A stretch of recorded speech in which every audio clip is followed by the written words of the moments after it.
بسم اللہ الرحمن الرحیم۔ اچھا یہ دیکھیں، مطلب سب سے پہلے آپ یہ سمجھے نا کہ استخارہ ہوتا کیا ہے، ٹھیک ہے۔ استخارہ جو لفظی معنی اس کا یہ ہے نا کہ خیر طلب کرنا، خیر مانگنا۔ اب بندہ دعا کے شروع میں یہ سوچ لینا کہ ساری کی ساری خیر صرف اللہ تعالیٰ کی ذات کی طرف سے ہی ہوتی ہے۔ اللہ ہی کی ذات ہے جو ہمیں خیر دے سکتا ہے، اللہ کے علاوہ ہمیں کوئی بھی کسی بھی کام میں کوئی بھی خیر و برکت عطا نہیں کر سکتا۔ پھر جب یہ بندے کا مائنڈ بن جائے نا، پھر اس کے بعد وہ اللہ تعالیٰ سے یوں مخاطب ہو کے اللہم انی استخیرک، اے اللہ میں تجھ سے خیر کا سوال کرتی ہوں، ٹھیک ہے، بے علمی کا، تیرے علم کے مطابق، واستقدرک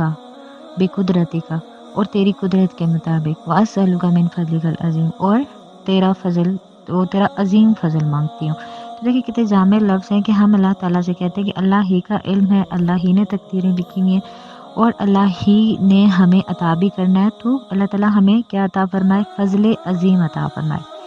پھر ہم کہتے ہیں فَإِنَّكَ تَقْدِرُ، کہ اللہ تعالیٰ آپ ہی تقدیر لکھنے والے یعنی کہ غالب ہیں، وَلَا أَقْدِرُ، میرا تو کوئی زور نہیں چلتا، وَتَعْلَمُ وَلَا أَعْلَمُ، آپ جانتے ہیں میں کچھ بھی نہیں جانتا، وَأَنْتَ عَلَّامُ الْغُيُوبِ، آپ تو غیب کا علم جاننے والے ہیں۔ اللہم ان کنت تعلم، اے اللہ تعالیٰ آپ جانتے ہیں، ان ھذا امری، یعنی کہ جو کام بھی ہو آپ کے ذہن میں، اللہ سے آپ نے جو بھی مشورہ کرنا ہو نا، آپ یوں کہیں کہ یہ والا کام ٹھیک ہے، خیر لی، میرے لیے اگر بہتر ہے، فی دینی، میرے دین کے لحاظ سے، و معاشی، معیشت کے لحاظ سے، وعاقبۃ امری، اور میری آخرت کے لحاظ سے، فقدرہ لی، اسے میرے لیے لکھ دیں آپ، ویسرہ، اور پھر اس میں آسانی بھی فرمائے، لی میرے لیے یعنی، ثم بارک لی، پھر اس میں میرے لیے آپ برکت عطا فرمائے، وَإِن كُنْتَ تَعْلَمُ، آپ جانتے ہیں، ان ھذا الامر شر لی، یعنی کہ اگر یہ کام میرے لیے شر ہے، یعنی کہ اس میں کوئی برائی ہے، میرے لیے مفید نہیں ہے، دین کے لحاظ سے، معیشت کے لحاظ سے، یا پھر آخرت کے لحاظ سے، تو آپ اس کام کو مجھ سے دور کر دیں اور مجھے اس کام سے بالکل دور لے جائیں۔ وَقْدِرْهُ لِي خَيْرُ، یعنی کہ اور میرے لیے بہترین کام آپ منتخب کریں جہاں سے بھی آپ چاہیں اور جس سے آپ راضی ہوں۔ دیکھیے مطلب کتنی ایک جامع دعا ہے۔ آپ بے شک اگر